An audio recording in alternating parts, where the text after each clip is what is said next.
하나님의 말씀은 사도행전 3장 22절로부터 26절까지 말씀입니다. 사도행전 3장 22절로부터 26절까지 말씀입니다. 제가 사도행전 3장 22절로부터 26절까지를 읽겠습니다. 모세가 말하되 주 하나님이 너희를 위하여 너희 형제 가운데서 나 같은 선지자 하나를 세우실 것이니 너희가 무엇이든지 그의 모든 말을 들을 것이라. 누구든지 그 선지자의 말을 듣지 아니하는 자는 백성 중에서 멸망받으리라 하였고, 또한 사무엘 때부터 이어 말한 모든 선지자도 이때를 가리켜 말하였느니라. 너희는 선지자들의 자손이요 또 하나님이 너희 조상과 더불어 세우신 언약의 자손이라.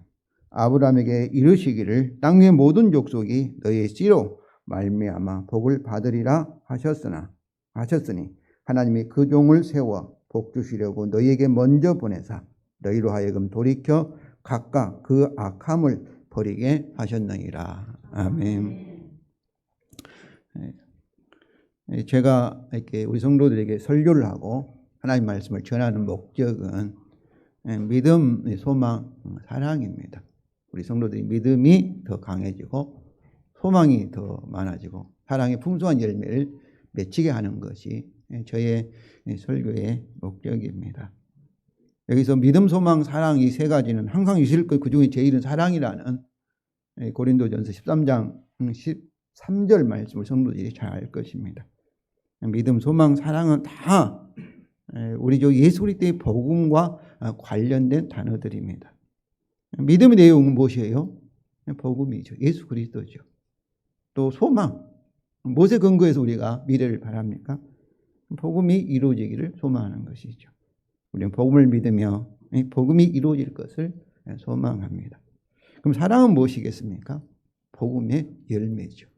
복음의 약속이 성령을 통해서 우리에게 나타난 열매, 바로 이것이 사랑이에요.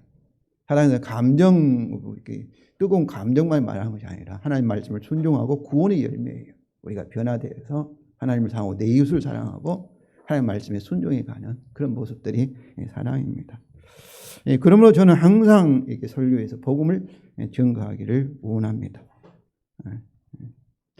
저는 베드로의 설교의 목적도 우리의 설교의 목적과 같다고 생각합니다. 12절부터 21절까지 베드로는 43년 된 안진병이를 치료하신 예수 그리스도의 이름, 즉 예수 그리스도의 복음을 이렇게 전파하였습니다. 그런데 베드로가 전한 이 복음이 지어낸 말이나 혹은 공허한 약속으로 생각할까 염려하여서 베드로는 오늘 본문에서 유대인들이 유대한 조상으로 생각하였던 모세와 그리고 다윗 왕과 아브라함을 들어서 예수 그리스도의 복음이 확실하다, 믿어야 된다, 믿으면 우리에게 구원의 복이 임한다는 것을 다시 증거하고 있습니다. 그리고 26절에서 그들에게 회개하고 그 복음을 믿고 구원의 복을 받으라, 이렇게 권면하고 있습니다. 성도 여러분, 이것은 우리에게도 마찬가지입니다. 구원의 복을 받을 방법, 우리가 복을 이렇게 하나님부터 받을 길은 오직 복음에 대한 우리의 믿음뿐입니다. 로마서 1장 16절입니다. 우리 다 같이 읽겠습니다. 이 복음은 모든 믿는 자에게 구원을 주시는 하나님의 능력이 됨이니라. 복음을 믿는 자에게 하나님께서 능력으로, 성령을 통한 능력으로 구원을 하신다, 그런 말씀이죠. 그렇습니다. 오직 복음에 대한 우리의 믿음입니다. 우리의 믿음이 이 복음에 따라 성령을 통하여 하나님의 구원의 능력을 지금 현재 경험하게 할 뿐만 아니라, 그것이 19절이죠. 주님 앞으로부터 새롭게 되는 나를 경험하게 할 뿐만 아니라 그 복음의 약속이, 새 언약이 우리에게 완전히 이루어질 것을 그 20절과 21절에 설명했죠. 주님의 재림과 함께 우리는 영생과 그리고 예수님처럼 우리가 변화될 것이고 새롭게 될 것이고, 그리고 부활의 몸을 가지게 될 것이고 새하늘과 새 땅을 우리가 상속받게 될 것입니다. 성도 여러분, 베드로가 오늘 본문에서 인용하는 모세와 다윗과 그리고 아브라함을 통하여서 복음에 대한 더욱 강한 믿음과 소망과 그리고 풍성한 사랑의 열매를 경험하시기를 바랍니다. 첫째는 모세입니다. 22절과 23절입니다. 우리 다 같이 읽겠습니다. 모세가 말하되 주 하나님이 너희를 위하여 너희 형제 가운데서 나 같은 선지자를 세울 것이니 너희가 무엇이든지 그의 모든 말을 들을 것이라. 누구든지 그 선지자의 말을 듣지 아니하는 자는 백성 중에서 멸망받으리라 하였고, 이렇게. 이것은 베드로가 이렇게 이 모세가 바로 가나안 땅을 앞두고 있는 이스라엘 백성에게 설교한 신명기 18절부터 18장 15절부터 19절을 요약하여서 정리해서 인용한 것입니다. 신명기 18장 15절 19절입니다. 내 하나님 여호와께서, 여호와는 주라고 바꾼 거죠. 모세는, 베드로는 너희 가운데 너희 형제 중에 너희를 위하여 나와 같은 선지자를 일으키시리니 너희는 그의 말을 들을지니라. 내가 그들의 형제 중에 너와 같은 선지자를 그들을 위하여 일으키고 내 말을 그 입에 두리니 내가 그에게 명령하는 것은 그가 무리에게 다 말하리라. 누구든지 내 이름으로 전하는 내 말을 듣지 않은 자는 내게 벌을 받을 것이요. 이렇게 모세가 이렇게 예언을 했습니다. 여기서 첫째로 모세는 언약의 하나님께서, 여호와는 이 언약적인 하나님의 이름입니다. 너희 나와 같은 선지자를 이스라엘 위하여 그들 가운데 세우실 것을 예언을 약속을 하였습니다. 미래에 모세 같은 선지자를 이스라엘 백성을 위해서 이스라엘 가운데 이렇게 세우실 것이다. 그래서 예수님이 유대인이라는 것이 아주 중요하죠. 그래서 유대인들은 어떻게 했어요? 이 모세의 약속에 따라 세례 요한의, 광야 세례 요한에게 네가 그 선지자냐? 이렇게 물었습니다. 모세가 예언한, 약속한 그 선지자냐? 모세 같은 선지자냐? 이렇게 물은 거죠. 그 빌립도 나다나엘에게 예수님을 소개하면서 요한복음 1장 45절에 모세가 율법에 기록하였고 여러 선지자가 기록한 그 일을 우리가 만났으니 요셉의 아들 나사렛 예수입니다. 그 모세가 예언한 그 선지자가 요셉의 아들 예수님이라. 이렇게. 오병이어의 기억을 경험한 유대인들도 모세의 예언에 근거하여 요한복음 6장 11절에서 이는 참으로 세상에 오신 그 선지자, 그라는 것은 뭐겠어요? 모세가 신명기 18장 15절과 18절에서 예언한, 약속한 그 선지자라. 이렇게 하였습니다. 이처럼 모세와 같은 선지자에 대한 모세의 예언의 성취를 고대하던 유대인들에게 베드로는 바로 나사렛 예수님이 바로 그 예언의 성취라는 것을 말하고 있는 것입니다. 즉 언약 하나님께서 이스라엘을 위하여 이스라엘 백성 중에서 나사렛 예수님을 모세와 같이 하나님의 말씀을 전하는, 모세가 약속한 그 선지자로 세우셨다는 것입니다. 그러니까 예수님이 모세가 약속한 그 선지자라는 것이죠. 여기서 이 중요한 것은 바로 예수님이 모세가 약속한 그 선지자라는 건데, 그보다 더 중요한 건 뭐겠어요? 그러므로 그 선지자이기 때문에 모세가 함께 그 선지자의 말을 들어야 할 것이라 말하고, 그 말을 듣지 않을 때는 어떤 거예요? 심판을 받을 것이라. 그 말씀도 사실이지 않겠어요? 그래서 둘째로 모세는 하나님께 세우실 그 선지자의 말을 들을 것과 만약 듣지 아니한 자는 하나님 심판을 받을 것을 예언하였고, 이게 이 베드로는 바로 모세의 이 예언을 인용하여서 유대인들에게 예수님의 모든 말씀을 들어야 한다고 선언합니다. 다시 22절과 23절을 읽겠습니다. 너희가 무엇이든지 그의 모든 말을 들을 것이라. 누구든지 그 선지자의 말을 듣지 아니하는 자는 백성 중에서 멸망받으리라 하였고. 그러니까 지금 유대인들에게 무엇을 말하는 거예요? 예수님의 말씀을 들어야 한다. 예수님의 모든 말씀은 곧 하나님의 말씀이고 진리이기 때문에 그 말씀을 듣고 믿어야 한다. 믿고 순종해야 한다. 듣지 않을 때는 반드시 뭐한 거예요? 백성 중에서 멸망을 받으리라. 이렇게 경고를 하였습니다. 백성 중에 멸망을 받으리라, 이 말씀도 언약적인 표현입니다. 유대인들이 가장 두려워하는 것은 그들의 육체적인 질병이나 죽음이 아니었습니다. 또 이 세상에서 고통이나 고생하는 것도 아니었습니다. 그들이 두려워하는 것은 하나님의 언약 백성으로부터 영혼이 끊어지는 것, 추방되는 것, 이것을 가장 두려워했습니다. 왜 그렇겠어요? 하나님의 언약 백성으로부터 끊어지는 것은 영원한 사망이기 때문에 그렇습니다. 하나님과 이제 더 이상 가까이 갈 수 없는 이제 지옥 형벌을 말하는 것이죠. 성도 여러분, 이것은 저와 여러분에게도 동일합니다. 우리가 두려워할 것은 영원히 하나님과 분리되는 영원한 사망, 영원한 지옥 형벌이라는 것을 항상 기억하시기 바랍니다. 이 모세의 예언을 이렇게 약속을 인용하여서 이 베드로 사도는 우리에게 예수 그리스도는 모세가 약속한 그 선지자라는 것이죠. 그러므로 그 선지자인 예수 그리스도의 말씀을 믿고 순종할 길 외에는 다른 길이 없다는 것입니다. 만일 복음을 거절하면 멸망의 심판을 받게 될 것이고, 그러나 복음을 믿으면 주님으로부터 새롭게 되는 날을 성령을 통하여 현재 경험하게 되고, 또 주님의 재림을 통하여 영생과 부활과 새하늘과 새 땅을 상속받게 될 것입니다. 그럼 성도 여러분, 모세가 참 약속한 그 선자 예수 그리스도의 복음을 자주 들으시고 그리고 확실히 믿으시기를 바랍니다.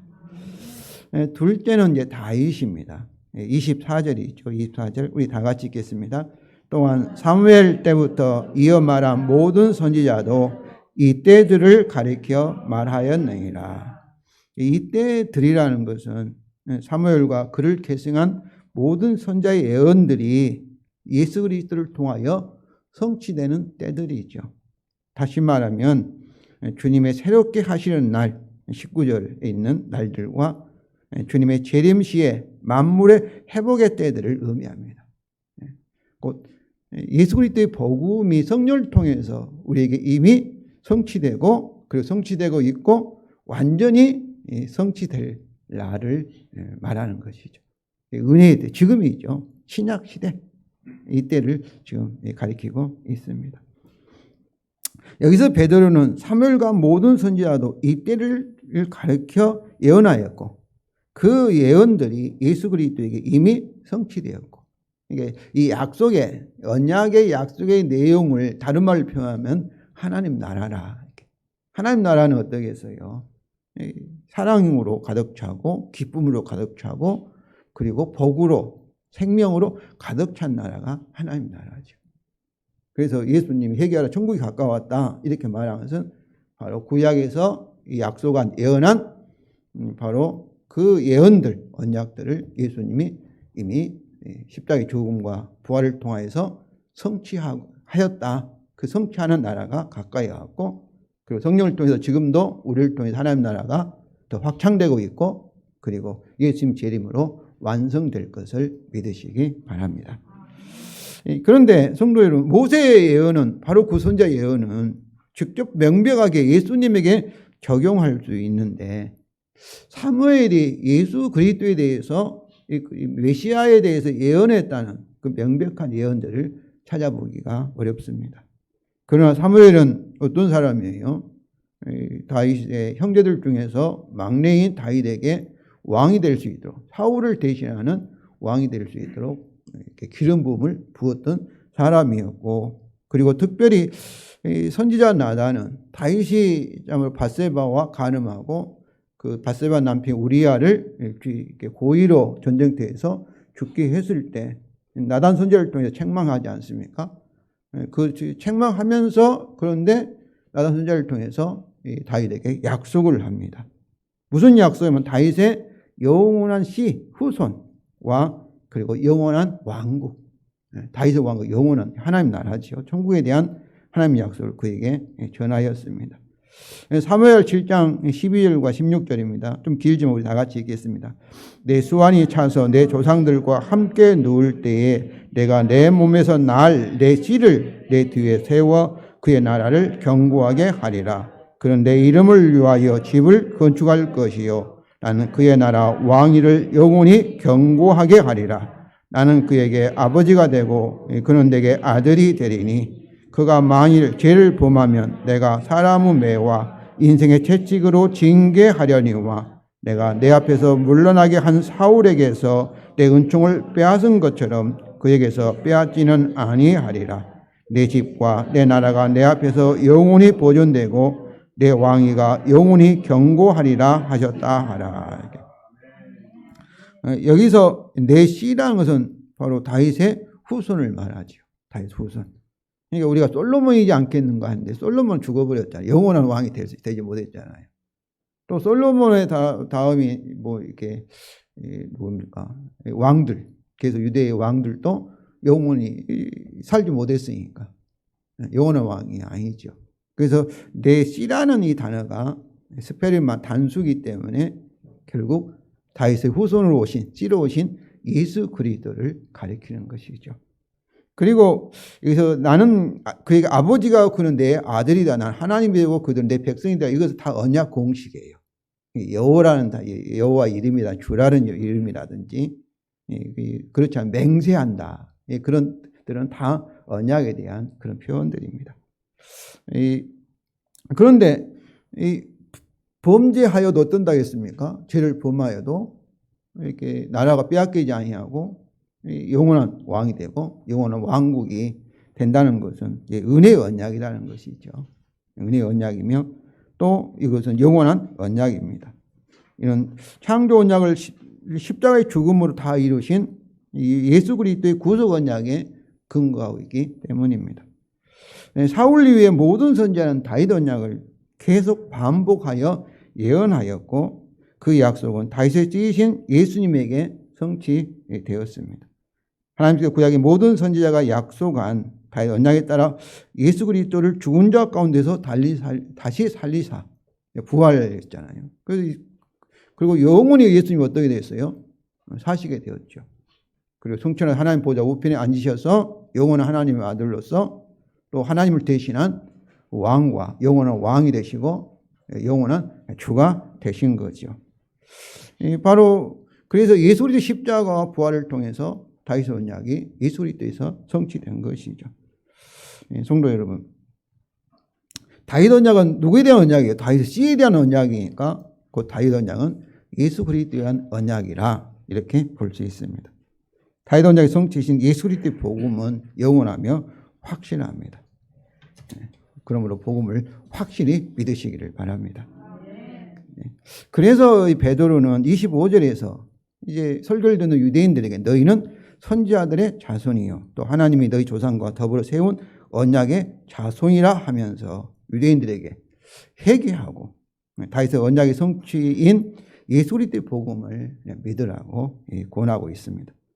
여기서 너희는 선지자의 자손들이요 언약의 자손이라는 것은 유대인들이 예수 그리스도에 대한 모세와 사무엘을 포함한 모든 선지자의 약속과 그 약속의 내용인 언약을 소유한 그런 당사자라는 것입니다. 그러니까 주인공들이라 그런 뜻이에요. 이것은 특히 그들이 뭐예요? 다윗의 언약의 내용이신 예수 그리스도의 복음을 믿어야 한다는 것이죠. 그 약속과 언약을 소유한 그들이 그 예언과 언약의 성취신 예수 그리스도를 거절하는 것은 이것은 뭐겠어요? 정말로 안타까운 일이죠. 바로 눈앞에 구원의 복이 있는데 영생이 있는데 그것을 보지 못하고 믿지 못하고 그런 것은 비극 중에 비극일 것입니다. 그러므로 베드로는 자신의 설교를 듣는 유대인들에게 제발 회개하고 예수 그리스도에 대한 그들의 생각을 바꾸고 복음을 바로 알고 믿으라고 권하는 것입니다. 성도 여러분, 구약에서 모든 선지자가 반복하여 예언한 다윗 언약은 바로 이스라엘만 위한 언약이 아니라 이방인을 위한 만민을 위한 언약입니다. 사무엘 7장 19절입니다. 18절부터 다윗이 그 약속을 받고 이제 기도하는 내용 중에 하나죠. 다윗이 이렇게 기도하면 주 여호와여 이것이 사람의 법이니이다. 이렇게 우리말 성경은 번역되어 있는데 이 사람으로 번역된 아담이 사람이란 히브리어로 사람의 뜻이에요. 그 앞에 관사, 정관사인 더가 붙어 있으면 이 정관사의 이 더와 그리고 단수 이렇게 명사가 붙어 있으면 전체를 이렇게 대표하는 것입니다. 그러니까 더 도가면 세상에 있는 모든 개를 말하는 거예요. 더 맨 하면은 세상에 있는 모든 인류를 말하는 거예요. 그래서 이것이 바로 하나님께서 다윗에게 약속한 다윗 언약이 온 인류의 법이라는 것은 강령이다, 헌장이라, 이런 말씀입니다. 그러면 다윗의 후손인 예수 그리스도는 유대인만 아니라 이방인 우리를 위하여 다윗 언약을 성취하였고, 그리고 우리를 위하여 앞으로 영원한 하나님 나라를 이루실 것입니다. 그러므로 성도 여러분, 우리를 위하여 다윗 언약을 성취하신 예수 그리스도의 복음을 정말 확실히 믿으시기를 바랍니다. 세 번째는 이제 아브라함입니다. 25절 하반절이죠. 우리 다 같이 읽겠습니다. 아브라함에게 이르시기를 땅 위의 모든 족속이 너의 씨로 말미암아 복을 받으리라 하셨느니라. 이 말씀은 베드로가 창세기 22장 18절과 26절을 인용한 것입니다. 이것은 특별히 창세기 12장 아브라함을 부르시고 하나님께서 약속하여 내 아비 친척 고향을 떠나라 하시고 2절과 3절에서 하나님의 약속, 창세기 12장 2절과 3절의 약속을 반복하는 것입니다. 하나님의 이 약속을 창세기 15장에서 아브라함이 어떻게 믿을 수 있습니까? 하고 의심하자, 그러면 믿을 수 있는 그 방법으로 그 약속을, 그 언약을 가지고, 내용을 가지고 너와 나 사이에 언약을 맺자 하고 창세기 15장에서 하나님과 아브라함 사이에 언약을 맺어서 바로 창세기 12장 2절과 3절의 내용이 뭐가 되었어요? 아브라함의 언약이 된 것입니다. 그러니까 언약이라는 것은, 언약의 내용은 하나님의 약속의 말씀이죠. 하나님이 약속하여도 어떻습니까? 우리가 믿을 수 있습니다. 확신합니다. 그런데 언약이라는 건 생명을 걸고 그 약속을 맹세하는 거예요. 내가 이 약속을 안 지키면 바로 쪼개진 짐승처럼 내가 쪼개짐을 당하겠다, 심판을 받겠다, 이렇게 맹세한 것이 아브라함의 언약이에요. 그래서 저는 하나님께서 하나님의 약속의 말씀을 언약의 형식으로 우리에게 주셨다 하면 저는 100% 믿기를 원합니다. 그래서 천지가 흔들려도 저는 반드시 하나님의 언약대로 우리에게 될 줄로 믿습니다. 그렇지 않겠어요, 성도 여러분? 하나님께서 전능하시는데 우리 사람은 약속하여도 그거를 지킬 능력이 없으면 우리가 지킬 수 없잖아요. 아무리 신실하여도. 근데 우리 하나님은 전지전능하시고 그리고 거짓말하지 않으신 신실한 하나님이심을 믿습니다. 그러니까 하나님께서 우리에게 약속한 것, 특별히 언약 형식으로 주셨던 약속의 말씀은 이루어질 수밖에 없습니다. 이것은 여기서도 너의 씨는 아브라함 씨지 않습니까? 이게 단수예요. 단수. 그러니까 다윗의 언약이 다윗의 씨, 그 후손이신 예수 그리스도의 언약이듯이 아브라함 언약도 뭐에 대한 언약이에요? 아브라함의 씨에 대한 언약이기 때문에 아브라함의 후손이신 누구의 언약이에요? 예수 그리스도의 언약입니다. 그러므로 신약 성경 맨 처음 마태의 복음은 예수 그리스도 어떻게 해요? 다윗과 아브라함의 후손이신 예수 그리스도의 세계라, 이렇게 하면서 마태복음을 시작하고 있는 것입니다. 그러니까 아브라함 언약과 다윗의 언약의 주인공이다, 성취자다, 이런 뜻이죠. 이것은 예수 그리스도가 아브라함의 후손으로 아브라함 언약을 성취하셨다는 것입니다. 즉 땅에 있는 모든 족속이 아브라함의 언약에 따라 예수 그리스도를 통하여 이 복을 받게 되었다는 것이지요. 이처럼 베드로는 아브라함의 후손으로서 오신 예수 그리스도께서 아브라함의 언약을 성취하셨다고 하면서 그의 복음의 확실함을 유대인들에게 증거하고 있습니다. 여기서 땅 위의 모든 족속은 유대인들만이 아니라 땅 위에 있는 모든 족속이라 했으니까 유대인들을 포함하여서 모든 이방인들도 포함이 됩니다. 그러면 성도 여러분, 아브라함의 언약은 유대인들만을 위한 언약이 아니고 모든 인류를 위한 언약입니다. 그러니까 아브라함이나 또 유대인들은 또 다윗의 언약이나 다 뭐예요? 온 세상을 위한 하나님께서 그들을 하나의 선교사로, 제사장으로 부르시는, 사용하시는 그런 언약들이죠. 그래서 아브라함은 우리가 혈통적으로 유대인의 조상이죠. 그러나 영적으로 보면은 이방인이 우리의 조상입니다. 아브라함은 그리스도 안에 있는 저와 여러분의 하나의 할아버지다. 우리의 할아버지다. 이렇게 생각할 수 있습니다. 그러나 아브라함은 유대인과 이방인 중에서 오직 그리스도의 복음을 믿는 자들의 조상입니다. 그러니까 육체적으로는 유대인들은 아브라함의 조상이지만은 영적으로는 아브라함의 조상이 아닐 수도 있다는 거예요.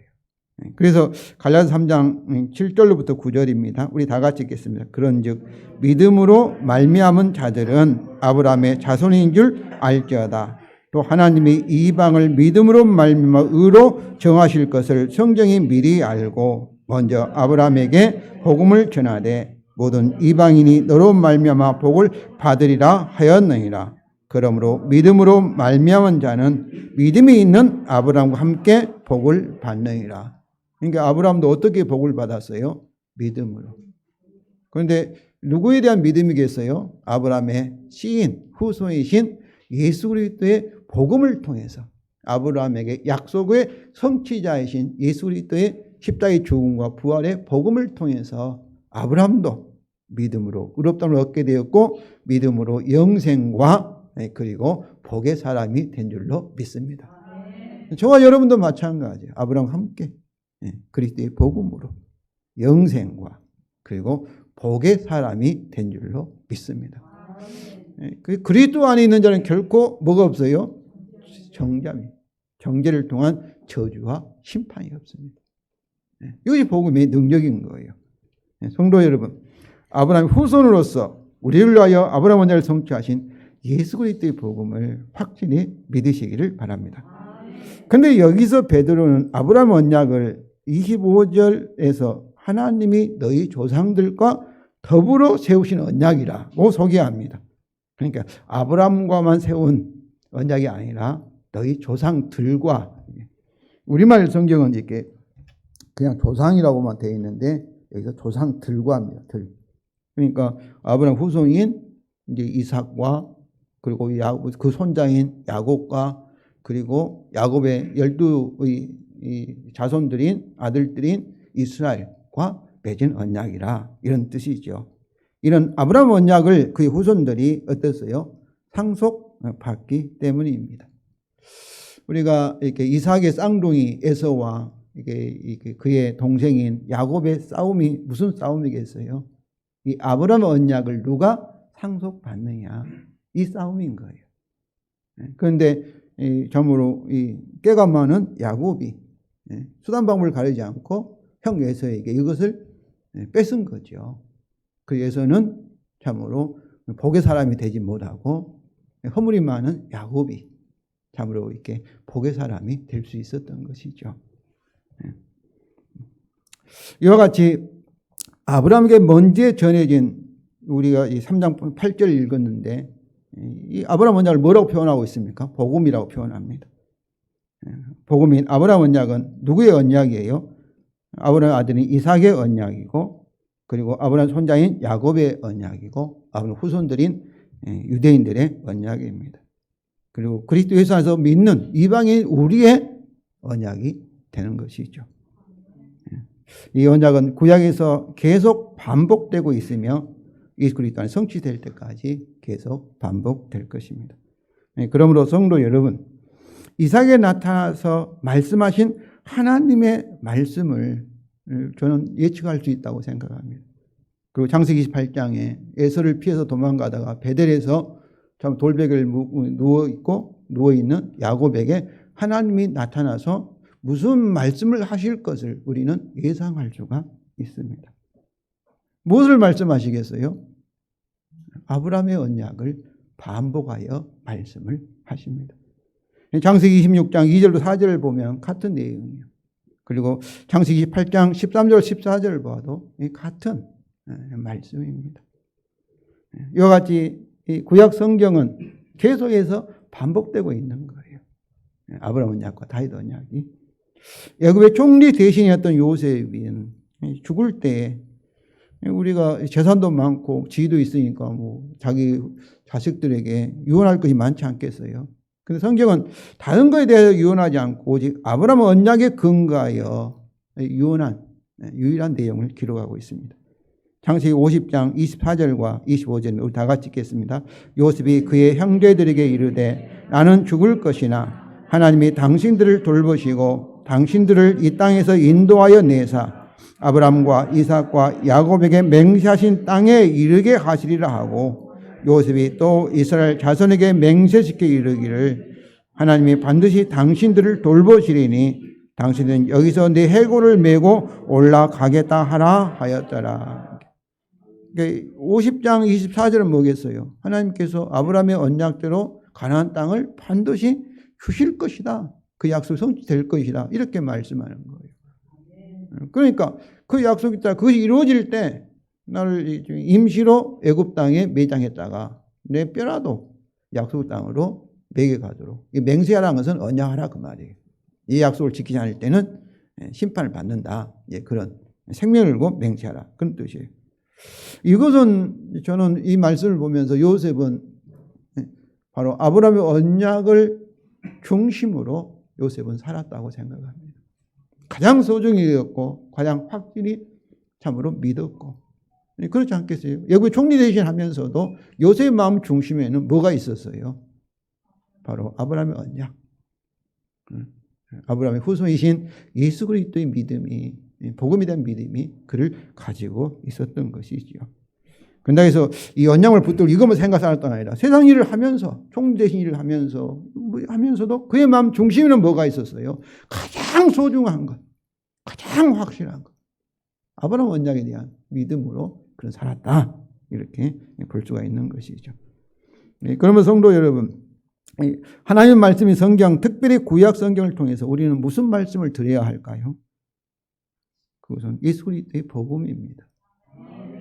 예수 그리스도를 성경을 통해서 발견해야 되는 거예요.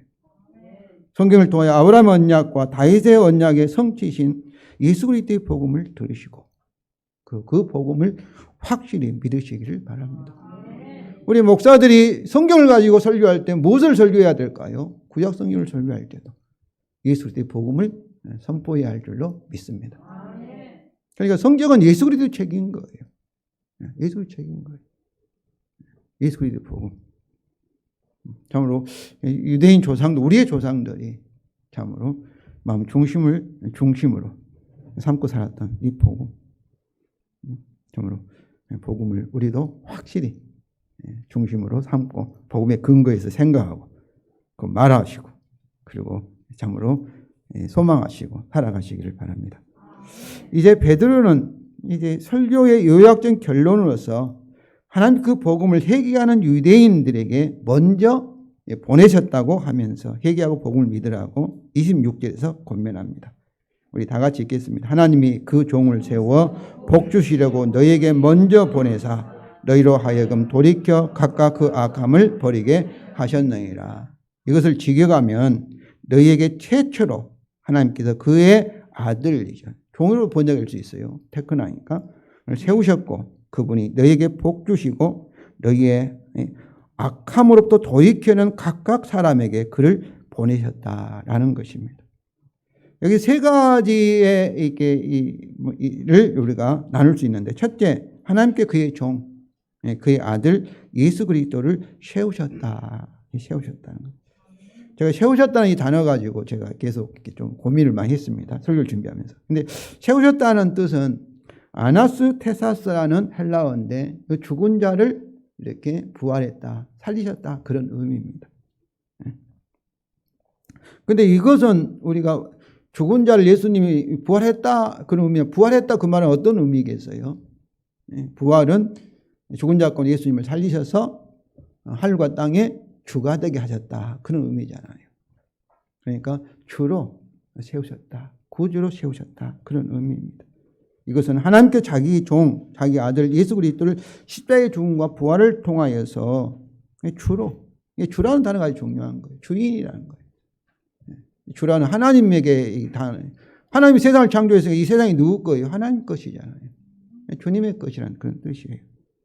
이것이 성경에서 예수님은 주가 되셨다. 주 예수의 복음입니다. 둘째로 그 결과로 그의 종 예수 그리스도는 아브라함과 다윗의 언약의 성취신 주 예수의 복음에 따라 너희에게 무엇을 주시는?